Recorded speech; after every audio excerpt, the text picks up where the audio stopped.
Ouais. Bonjour, donc Fabien Bigot. J'ai le plaisir de présider cette quatrième et dernière séance de la journée, séance consacrée aux matériaux et aux structures. Donc on a trois mémoires.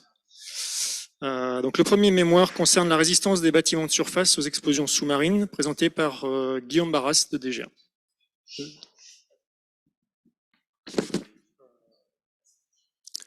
Bien, rebonjour à tous, donc Guillaume Barras, je me présente, donc je travaille à DGA, à Technique Navale à Toulon. Je suis chef du groupe Coq Structure, expert référent dans le domaine coq sous-marin et depuis l'année dernière expert dans le domaine de la sécurité et vulnérabilité des plateformes navales. Donc je vais vous parler effectivement aujourd'hui de résistance aux effets des explosions sous-marines et plus particulièrement d'un phénomène peu étudié, en tout cas dans la littérature, qu'on ne retrouve pas, qui concerne le fouettement non linéaire de poutres navires.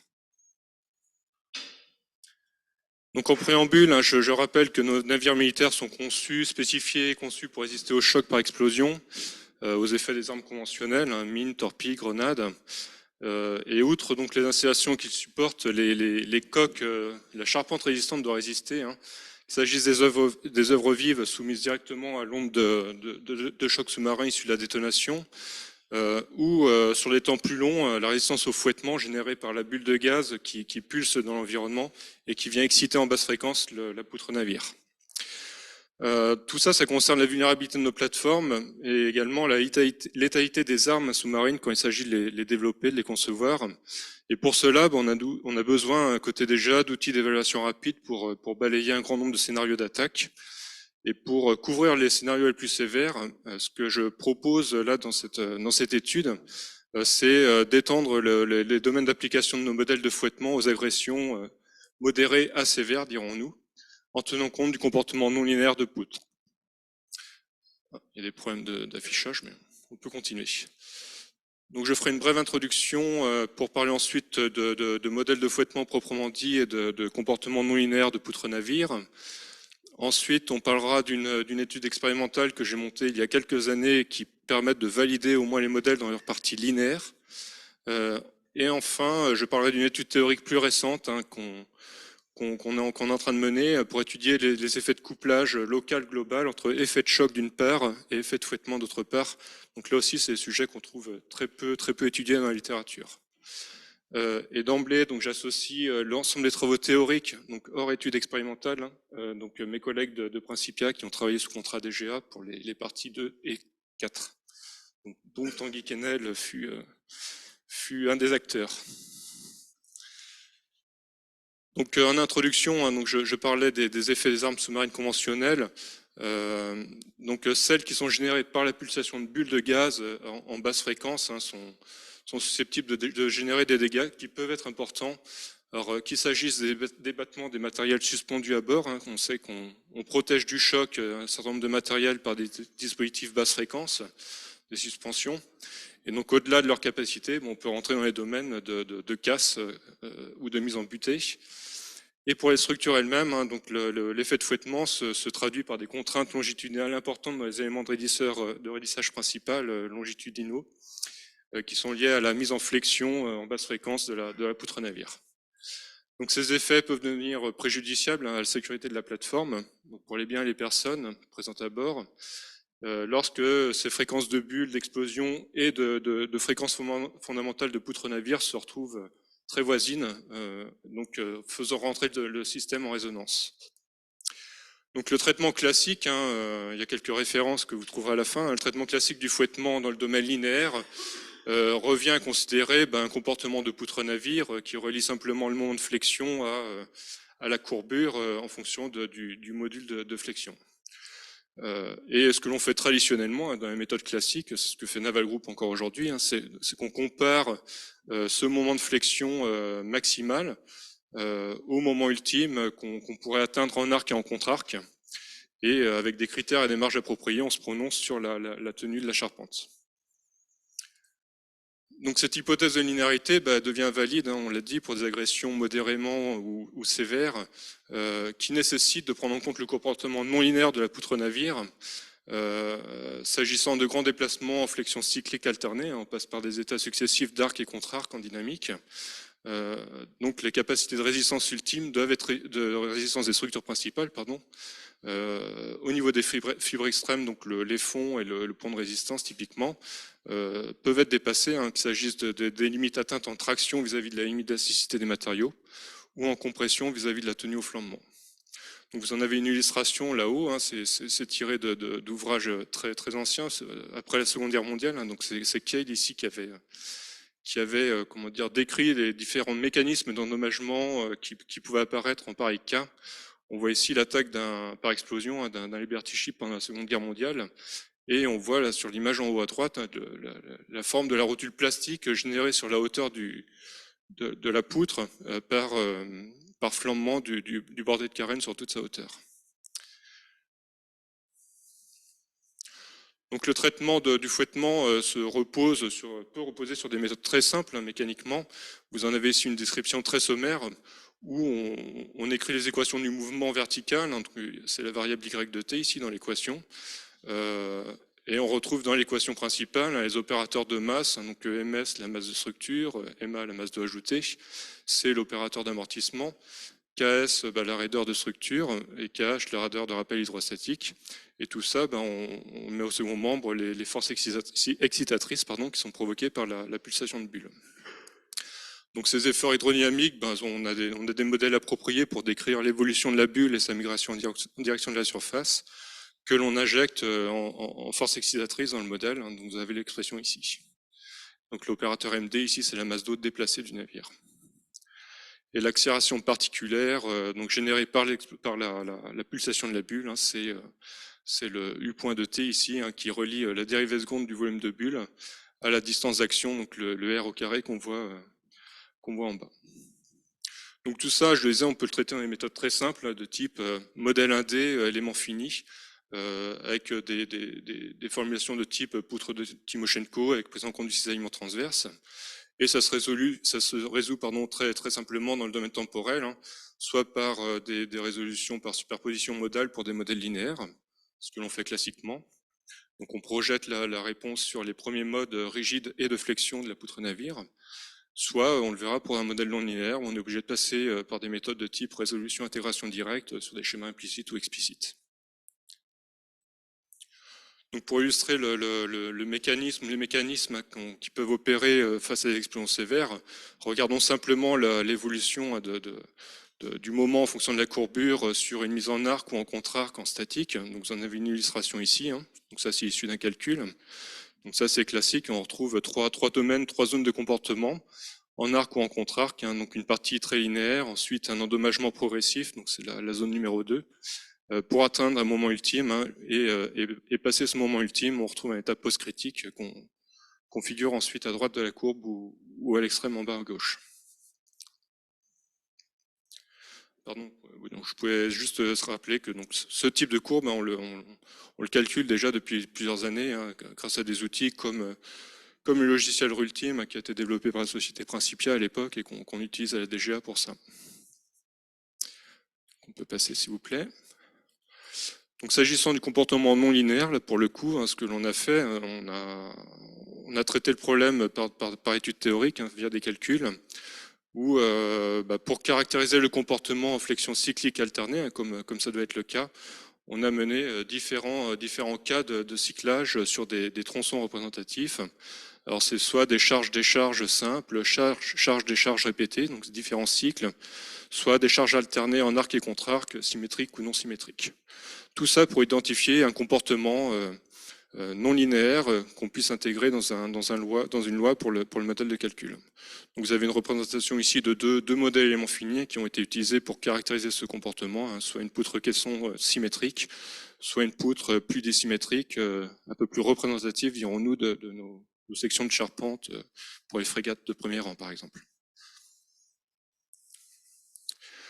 Donc, grâce à ces calculs, on a pu identifier des paramètres de comportement, hein, pour illustrer le cycle.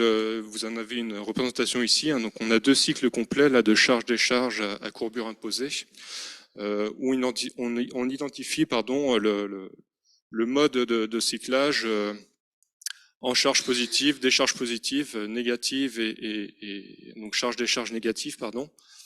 tout ça pour montrer que on s'y attendait. Hein, c'est pour tenir compte du comportement non linéaire, on est obligé de tenir compte de l'histoire du chargement. Pour l'intégrer ensuite dans une loi de comportement hein, qu'on a construite à partir de 3 lois élémentaires de moment-courbure.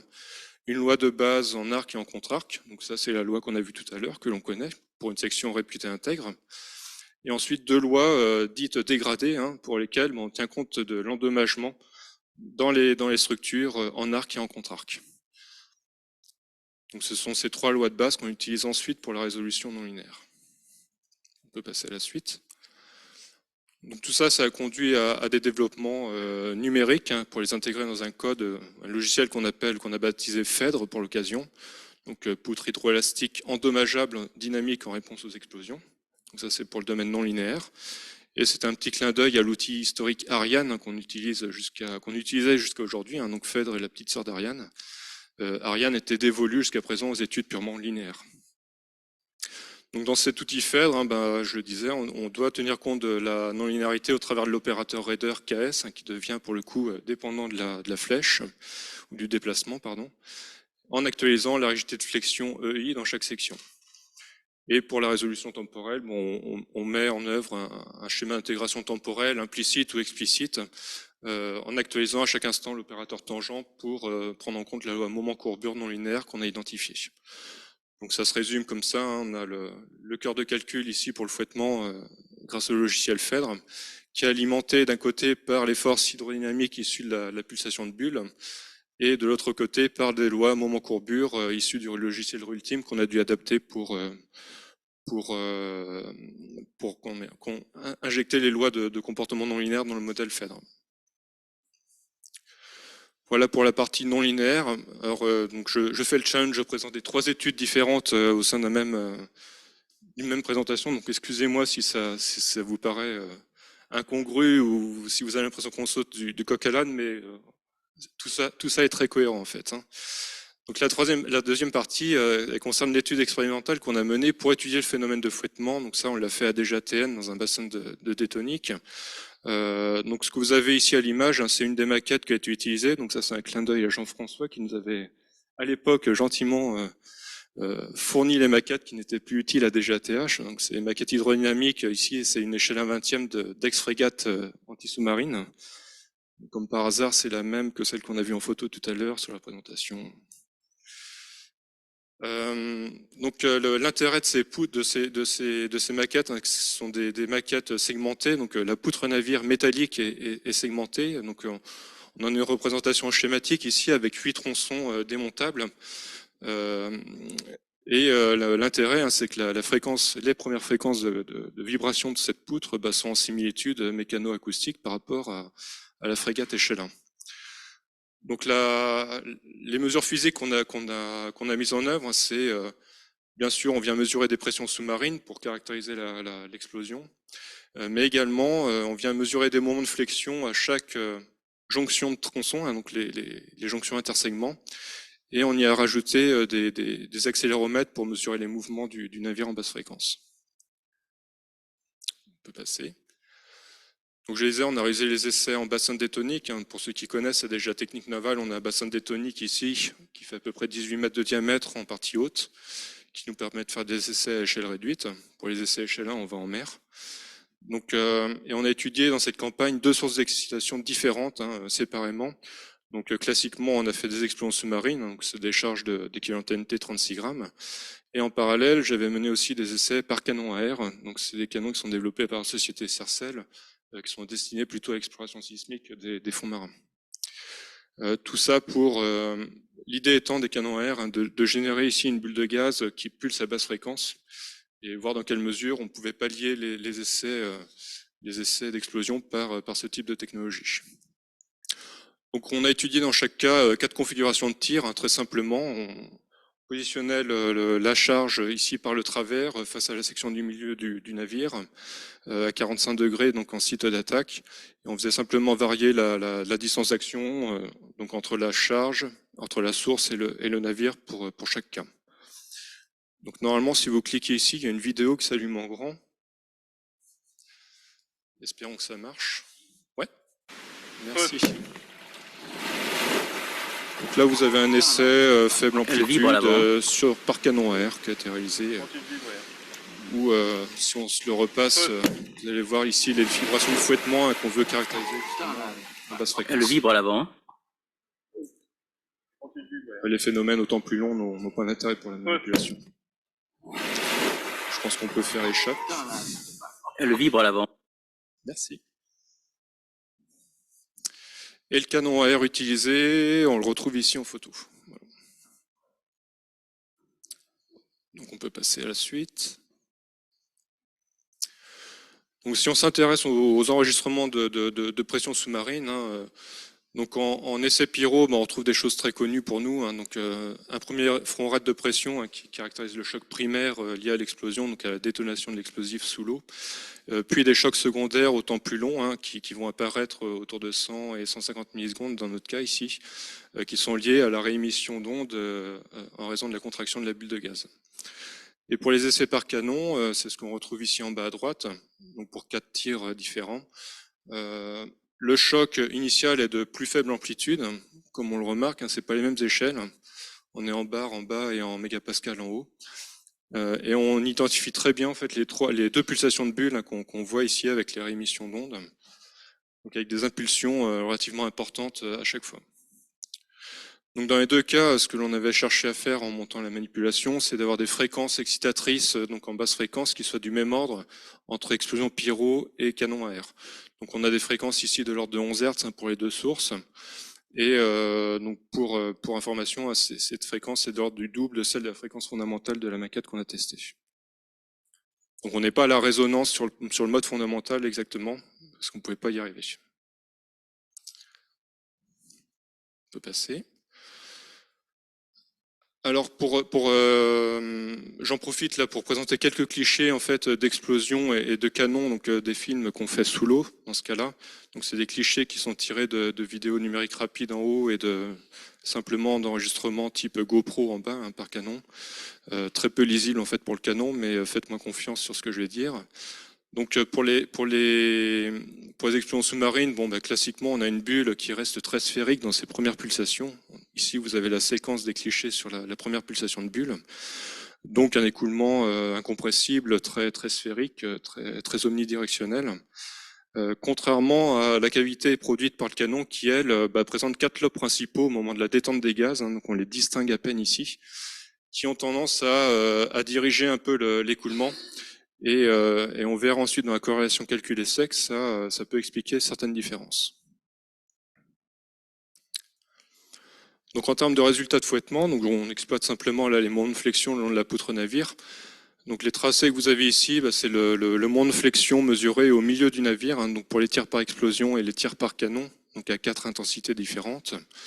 Donc à l'examen des résultats, ce que l'on voit, c'est que le chargement de bulle, il est prédominant sur les 200 premières millisecondes pour les deux manipulations, avec des tirs par explosion qui génèrent un contenu fréquentiel bien plus haute fréquence dans les 200 premières millisecondes, contrairement au canon à air qui a un signal beaucoup plus propre. Ça, on s'y attendait également. La réponse en flexion... Ah, j'ai pas terminé, excusez-moi.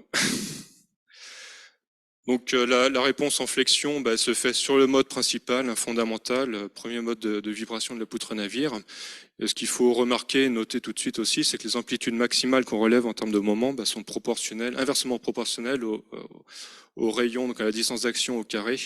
Donc tout ça, ça confirme la théorie sous-jacente qu'on emploie, qui est de dire que l'accélération particulière, qui rentre dans le terme des efforts excitateurs, est inversement proportionnelle à la distance d'action au carré. Donc tout ça, ça marche bien. Si on passe à la suite, donc pour la corrélation calculée, c'est le point d'attention pour ce type d'expérience et pour ce type de phénomène physique, c'est de caractériser l'amortissement qui influe au premier ordre sur l'amplitude de la réponse, en particulier là où on se retrouve proche de l'accordance entre fréquence de bulle et poutre navire. Donc ce que l'on a fait dans les essais, c'est qu'on a estimé l'amortissement à partir des vibrations libres au temps long. Donc là, on est sur 5 secondes de durée physique. Le choc est passé depuis très longtemps. Et on regarde le décrément logarithmique pour la pulsation, pour l'amplitude. de façon à estimer un amortissement critique compris entre 1 et 2% là, dans les essais qu'on a fait, et qui était en accord avec les valeurs d'analyse modale dont on disposait pour ces maquettes. Donc cet amortissement critique sera injecté dans les calculs ensuite.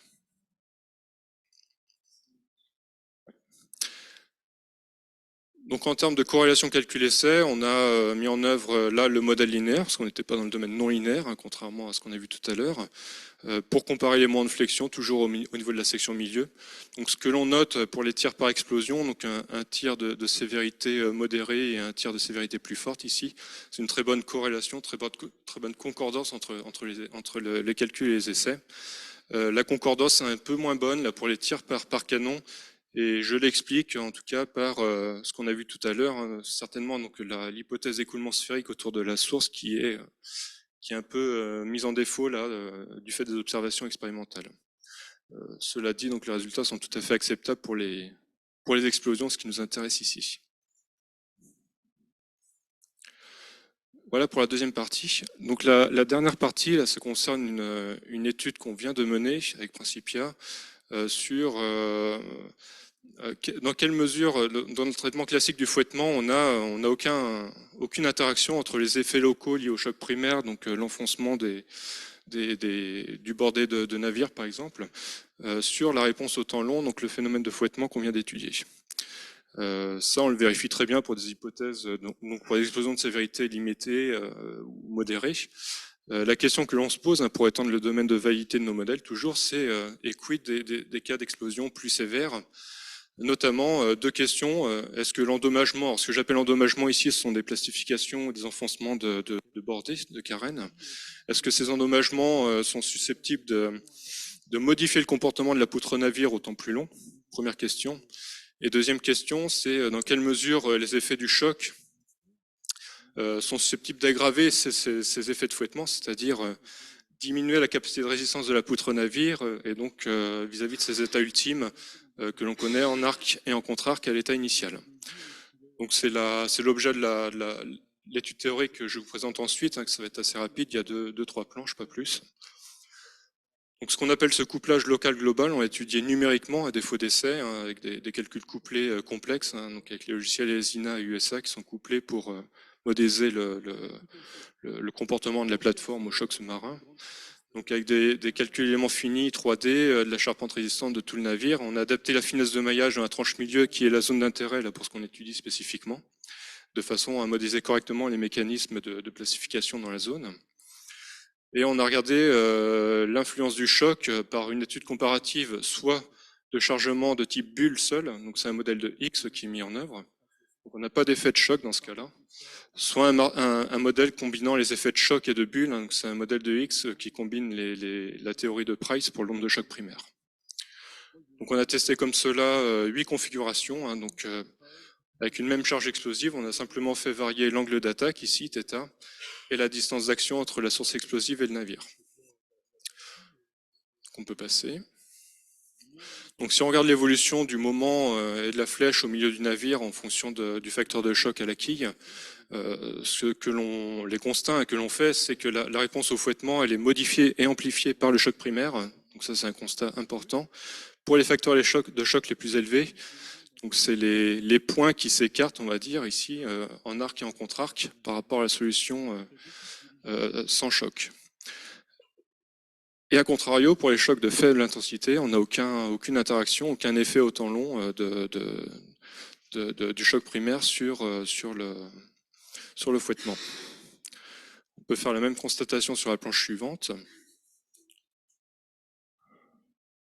Non, tout ça c'est non linéaire. Il y a toujours de l'endommagement. Je pense qu'il faut aller lire le mémoire en détail après pour... Ça va un peu trop vite là. Si on regarde l'évolution des énergies de déformation, hein, donc l'énergie que l'on stocke dans la coque pendant le choc, donc en évolution temporelle, on aboutit au même constat. Hein, donc là, on a la comparaison pour deux cas d'attaque à 0 et 45 degrés hein, pour l'angle θ. Donc ce que l'on constate pour les chocs forts, donc on est sur les courbes oranges ici ou en haut. pour les chocs forts, le cumul de l'énergie plastique dans la coque à chaque cycle de bulle, donc chaque recontraction de bulle, est prédominant pour les cas combinant le choc et la bulle. Et à contrario, pour les chocs faibles, la prise en compte du choc primaire n'a aucune influence notable. Donc tout ça, c'est ce que je note dans l'encadré, de façon très synthétique, c'est que ces résultats théoriques nous fournissent une forme de preuve de concept qu'on attendait, qui tendent à montrer l'influence du choc primaire sur la réponse au fouettement. Ce phénomène-là, à ma connaissance, n'est pas pris en compte dans les modèles que l'on connaît dans la littérature, et donc ça mériterait d'être investigué un peu plus profondément, et que cette influence est croissante avec la sévérité de l'explosion. Donc ça nous laisse quelques perspectives pour l'avenir en termes d'évolution de méthode. Donc en conclusion, en 3 points, donc, ce que l'on montre au travers de l'étude expérimentale, c'est la pertinence des essais à échelle réduite sur des maquettes segmentées, comme on a pu le faire pour l'étude spécifique du fouettement et la validation de modèles. Alors dans le domaine linéaire, comme on l'a fait, mais on peut imaginer la même chose dans le domaine non linéaire. On a étendu donc le domaine d'application de nos modèles de fouettement à des cas non linéaires pour les explosions sévères, en développant l'outil FEDRE, comme on l'a vu. Et on a mis en évidence, dans le 3e point, les effets du choc sur la réponse au fouettement, donc sujet ou phénomène un peu nouveau qui mériterait d'être investigué un peu plus. Donc en termes de perspective, aujourd'hui, donc c'est les travaux qui sont en cours. On veut intégrer un modèle d'amortissement hydro qui soit lié physiquement, enfin un modèle physique d'amortissement hydro lié au premier mode de réponse de la poutre navire, qu'on puisse l'intégrer dans l'outil 1D. Et tous les autres points qu'on a vus dans le comportement non linéaire mériteraient, donc il conviendrait de les valider sur des modèles, donc par des campagnes d'essais de choc, alors petite échelle peut-être, voire échelle 1 si on y arrive un jour, Philippe. Voilà, j'en ai terminé. Alors, donc les mentions, donc, il y a une partie des travaux effectivement qui est caractérisée sous contrat DGA. Je tiens à remercier donc les contributeurs côté Principia, donc ils sont nommés, cités ici. Et dernier point, dernière planche, il y avait quelques références liées aux planches qu'on a présentées aujourd'hui. Il y en a un peu plus dans le mémoire. Je vous remercie de votre attention.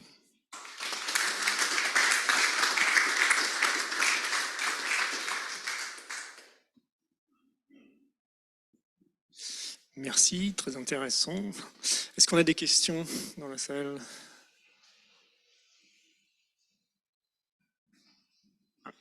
Une question, je vous en prie.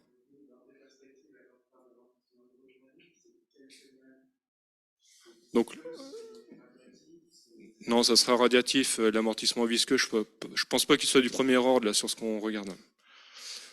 Mais après, les modèles physiques, on les connaît. C'est pour l'intégrer dans la modélisation 1D qu'on a faite, pour en tenir compte. Aujourd'hui, ce que l'on fait dans le traitement classique du fouettement, là, dans les outils qu'on a à DGA ou à Naval Group, c'est de mettre à la main le coefficient d'amortissement en disant ça va bien marcher comme ça. Ce coefficient d'amortissement, on l'a calibré sur les chocs pour les sous-marins en immersion. On l'a jamais fait, à ma connaissance, pour les bâtiments de surface.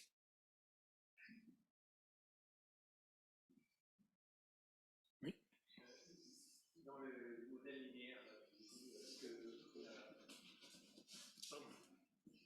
Dans les modèles linéaires là, que tu présentais au début, est-ce que le nombre de, enfin, est-ce que le moment maximum, il augmente avec les cycles ou est-ce qu'il est maximum dès le premier cycle?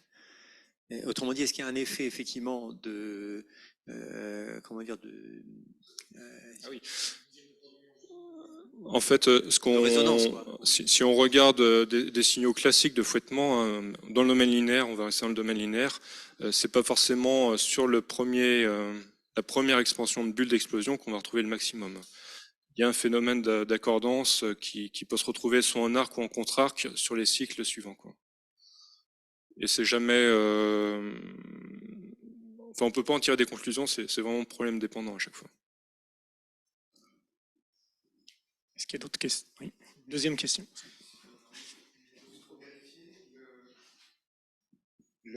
La modélisation, donc elle est 1D, poutre, en non linéaire, du 3D, ça n'a aucun intérêt par rapport au 1D. Oui, alors ce que j'aurais pu dire en commençant, c'est qu'on est sur des temps longs physiquement. Okay. C'est-à-dire que les pulsations de bulles basse fréquence, pour représenter correctement le fouettement, c'est des simulations, enfin des durées physiques de plusieurs secondes. Si on veut faire du 3D sur des structures, comme on l'a vu tout à l'heure, c'est des temps de calcul, qui n'ont plus de sens pour ce qu'on cherche, parce que la réponse du navire, donc de la poutre navire elle-même, est relativement simple. Donc la modélisation 3D pour le fouettement n'apporte rien, à mon sens. Moi, pour finir, j'ai juste un petit commentaire. C'est en fait ce sujet du fouettement, y compris non linéaire, et de la validité de la comparaison avec la capacité ultime calculée de façon statique. C'est un problème qui intéresse aussi le monde civil. Et en fait, j'ai même moi-même travaillé sur le sujet. Je sais qu'il y a des publications. Il y a même une thèse qui a été faite à l'école centrale par Georges Agit en 2020 ou 2021, je ne sais plus. Donc voilà. Donc je ne sais pas si vous avez connaissance de ces. Après, dans le de ces domaine, travaux le comportement sur vague, Vraiment sur le couplage entre le fouettement et la réponse non linéaire de la poutre navire quand elle surligne en fait. je veux bien Voilà, nous donc, je vous donnerai Ouais, à l'occasion les références. volontiers, merci. Je vous remercie.